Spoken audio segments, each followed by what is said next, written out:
Kadama TV tubalabudde nnyo okubeera nga temumira bintu bye musanze, temumira mpeke, temumira ddagala oba kunywa eddagala by'otategeera biki bye bitegeeza. Kadama ono gwe tugenda obbawa leero agamba yasanze, abadde anoonya n'asanga akapawa oba akapaketi k'empeke. Empeke ezo kyemanyi zo zibaleetera ku wano, si na mpeke, capsules. Bw'asanga capsules zino bwe yabadde alumizibwa n'agamba kaamireko, n'amira empeke bbiri. Bane tukoze videos nnyingi nnyo nga tubalabula.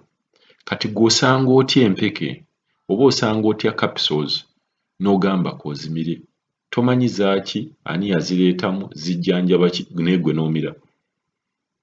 Bwe mufuna obuzibu oluusi tubasaasira ntugamba bannaye Kadama yabadde bw'ati ne bw'ati ne bw'ati, oba bamusanze mu ruumu ye ng'oba afudde, kuba kati okumira empeke z'otamanyi oba okumira capsules z'otamanyi na kumanya nti zijjanjaba bwe kiti, nze ndaba obulamu bwo oba tobufaako, obeera nga ggwe omuntu teweeyagala.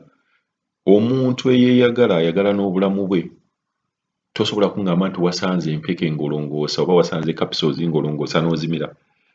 Ddala omira kiki ky'omira? Omanyi otya gundi empeke ezo oba ziri expired oba teziri expired? Kuba bw'otunuulira akabokisi kano nga Kadama ke yatuweereza wano, olabira ddala nga n'empeke zino zennyini zirabika ziri expired. Kuliko ekigambo Prixiona capsules. Kati omira otya? N'ekigambo kyennyinze zino sizirabanko na Uganda. Naye ggwe n'omira, watya omize mmese? Omize capsules nga za gundi mmese, kutta butwa bwa mmese. N'omira capsules oba nga ddagala lya pussi zaabwe waka. Okitegeera, oyinza okumira eddagala nga bali omize eddagala naye ng'eddagala eryo lyomize lya za mbwa oba balina embwa oba balina kapo waka. Kugamba engeri gy'osanga, kugamba ono Kadama yinza ogamba yagimenye. Alongoosa asanze capsule yamize.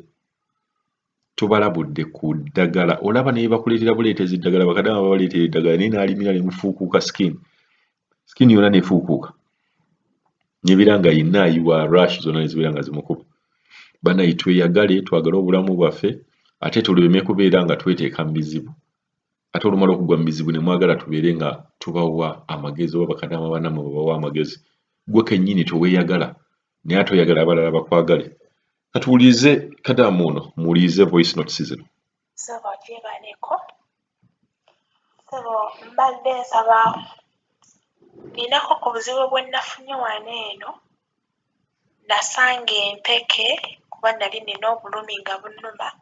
Nasanga empeke n'emmira, then empeke ezo kaali kapaketi kalamba ak'empeke nga mmirako empeke bbiri. Ne kale nga nfunawo ku njawulo. Kati bossi wange yansanze n'akapaketi ako. Mu kunsanga n'akapaketi ako n'ambuuza empeke zino obadde ng'ozimira, ne mugamba ye. N'ambuuza lwaki obadde ozimira. Ne mugamba mbadde nga ndi mulwadde kubanga nze wembanga ekirwadde kyenina kya ulcers zinnuma nnyo. Ate ye tayagala kumpa ddagala. Walaba nga neenyoola nga ampa biweke bya vitamin C byampa. Kati vitamin C talina kyannyamba, talina kyankolako yadde. Kati mbadde nsaba onnoonyerezeeko ku zino eno empeke.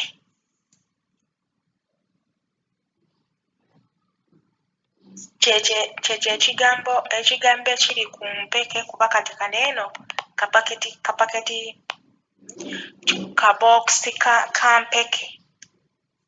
Kaakati ekyo kyekigambo ekiri ku mpeke ezo. Then empeke ezo za bbulaaka era nga wonoolaba capsule. Empeke ya capsule eyo empeke enyiga ebiwundu ng'ogenze mu ddwaliro gye bakuwa. N'empeke eno nayo bwetyo bwekola ki? Bwefaanana. Kuba kati akapaketi empeke mwabadde musigaddemu bossi yagimize, then mu kugimira ekigundi n'akikola ki? N'akisuula. nandibadde nayo njikulaga naye yagimiza eyo empeke n'akisuula akaguni n'akasuula. Kati mbadde nkusaba onnoonyerezeeko ku mpeke zino eno. Nze nkigezezaako binnemye engeri bwe babinoonyerezaako ku Google binnemye. Mbadde nsaba onnyambe. Kadaama muwulidde. Sanze capsules, sanze eddagala, oyina alusi, oyina obulumi n'ogamba kamire eryo. Kakati kye tukoze, in fact waliwo ebintu bye mutuweereza ne tugamba mwe tulina na basasuza. Tugenda kutandika obbasasuza nga kugamba ogenda otuweereza gundi ng'eno. Kirabika twetaagisa na busasuza kuba kirabika engeri gye mubifunira ku bwereere kaakati omuntu tafaayo na ku magezi ge tubagamba kuba tuzze tubalabula ku madagala. Tuzze tubalabula ku madagala. Gw'okwata otya eddagala ly'otamanyi n'olimira. Byamulayika mwetaagisa kusasuza.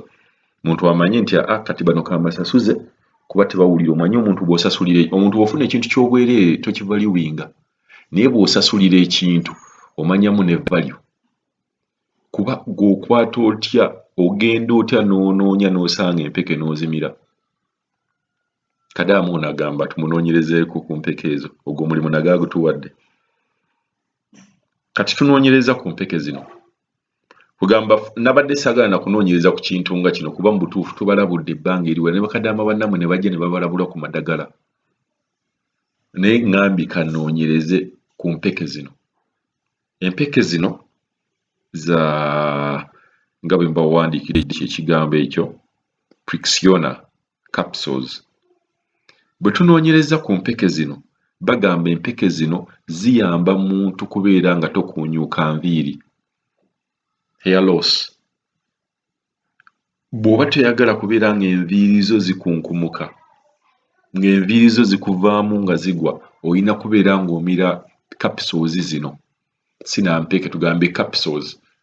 Capsules zino bw'ogenda mu Google wandiikamu ekigambo ekyo capsules ezo osome kiki kye kijjanjaba. Naye teebereza ono agamba mulwadde wa ulcers. Ye yasanze awo mpeke ng'azimira. Ate ne boosi teyamubuulidde. Okitegera? Ate agamba nti boosi yazimize gwo omanyi otya oba yagimize oba teyagimize. Naye ng'empeke zino ziyamba muntu kubeera nga enviiri zo tezikuunyuuka nga teziva ku mutwe. Genda mu Google typingamu ekigambo ekyo ogenda kulaba kiki kye baleetawo era n'okusinga ziriko Luwarabu. Zirabika bazikolera Buwarabu eyo. Oba bw'oba olabako wano ate nga kuliko n'ebifaananyi. Kuliko ebifaananyi wano bw'oba weetegereza kuliko omusajja kuliko omukazi nga bakutte ku mutwe era balaga enviiri. Kati omira otya empeke ng'ezo? Ate ng'ajjukira zirina ne side effects. Musome ne ku side effects ng'omize empeke ezo. Side effects ziri ki? Ng'oluvaawo nga bagamba Kadaama yazze Uganda baamuwa obutwa baakola ki naye nga oluusi ebintu bino tugenda ne tubyereetera. Omira otya empeke ez'enviiri n'ozimira n'oziteeka mu gundi mu ulcer zo. Effect y'omubyende eyo oba system eyo ya digestion kitegeeza nti osobola ogikyankalanya n'otandikirawo okulwala kirwadde kye batasobola na kubeera nga bajjanjaba.